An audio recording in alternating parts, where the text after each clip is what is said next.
So I saw a video where a pretty popular YouTuber was exposing once again um, various diasporans that he believes is scamming. And I've gotten to the point I don't even like the word scam. I really feel like in a lot of ways it's overused. But okay. So at first the conversation seemed kind of cursory. You're saying something, but you ain't saying something, or you pretty much just sort of come off like a hater, or like you're not trying to understand them. And then he got deeper into a conversation because he came back the next day after the other group responded to him. He came back with a video. And what he explained was that he has businesses in Uganda. And he went to explaining the process that it took him to set up his businesses in this foreign nation. And then the bell went off for me. Then I understood completely what his beef was, because one of the things he accused the scamming team of was taking money through their Cash App. Having people pay them through Cash App in order to go through the process of, doing things with the land. And so that is, for lack of a better way to phrase it, a bit of a red flag. It's not the benediction, but it's close to it.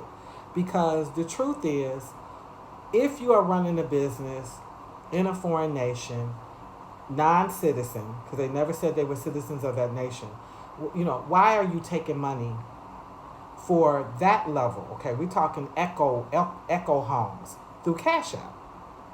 And if you're doing that, that means that the government can have no say so in it. They can't stop it. There's no insurance. There's nothing to get you. There's no recourse. And so it took me back to my juice. I have Wonderland's juice. Okay, I have Wonderland's Naturals has a juice. Okay, and it is an FDA approved juice. And the to get that FDA approval was not impossible, but it was laborsome. So I just want to walk through some of the pieces. Okay, there's a full application that you put out, and at some point they're gonna ask you to send in samples of your product. And what this says is this is a report on the microbiological analysis of 3 samples of my fruit juice. Every fruit juice has its own testing, and they have specific things they're looking at in terms of mold spores and fungi um, and aerobic plate count. They do it's a whole thing, and they break it down for you. But you have to pay for that. You have to pay for that. You have to do that. That's part of the licensing and the facility. The facility, they come out and they inspect the facility, and that too gets its own certificate.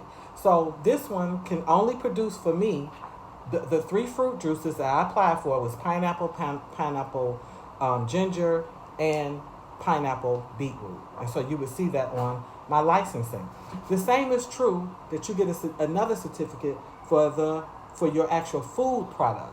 So the same thing. It tells you, it gives you the date. Like the expiration for me is 10/10/26. So at some point I got to start the process again, and then you see they have that special little emblem that they put on there so that you know that it's authentic.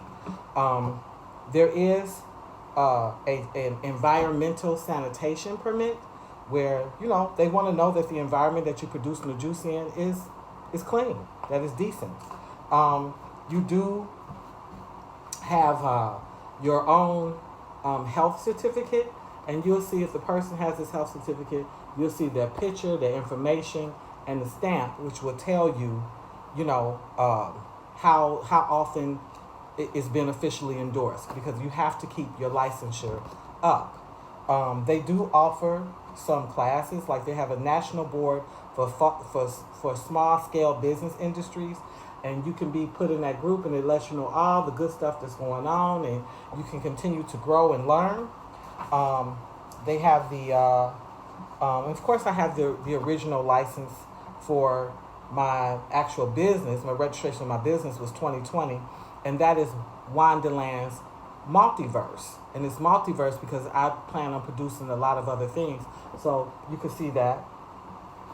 These are all things that when you're thinking about believing that a person has the right to do a particular thing in a country, you can ask them for it. I'm saying that as much as you may believe that Ghana is lawless, they actually have laws and they actually enforce them. So I told you one of the things that I was unhappy with in the marriage is that the estranged husband made a great juice, but he wasn't a businessman.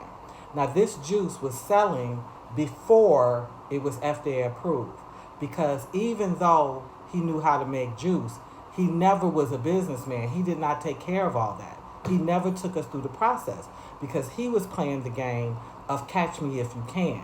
Like, who goes through all that? Well, the truth is, if you really want to stay safe in the country, you should go through all that, because otherwise it can be taken off the shelf. The person that puts it on the shelf gets in trouble, and that's huge.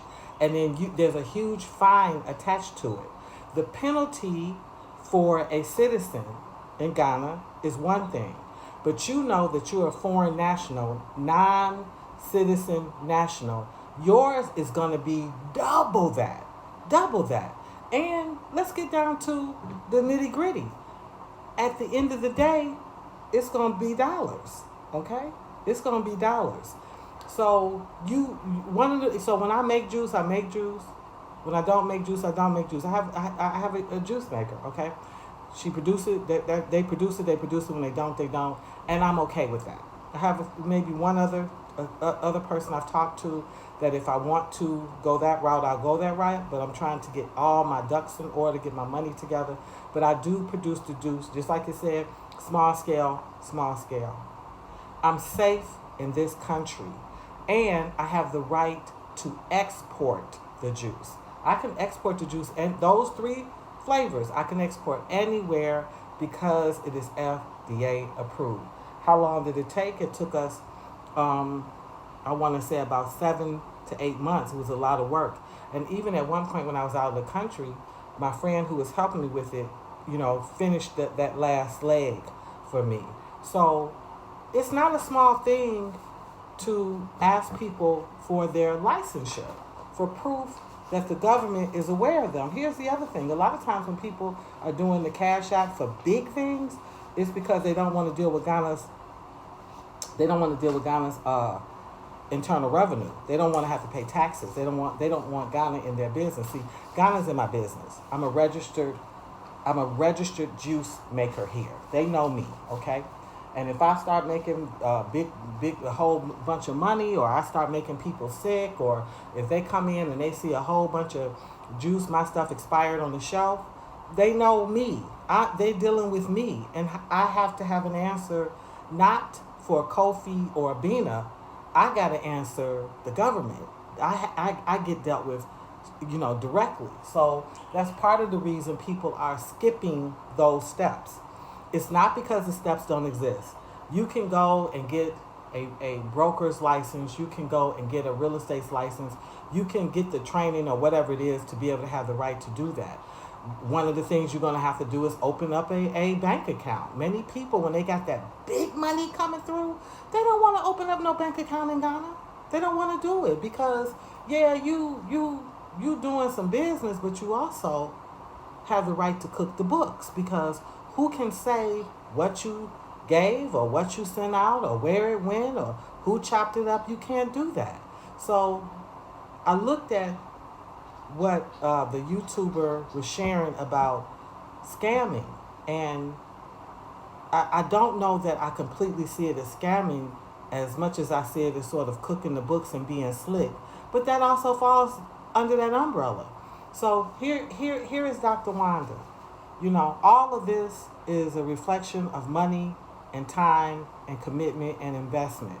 But I'm over the worst part, because when I renew, the bulk of this business is already put on paper. All I'm doing is going in and massaging the licenses and making sure stuff is okay, and keeping my sanitation and health together. And again, I am legal in the country, so nobody can, all of a sudden have me pay them under the table, because I've gone through the proper channels to be FDA approved. So I hope that helps. I hope that helps somebody take the time to actually look into people's documentation before you send money.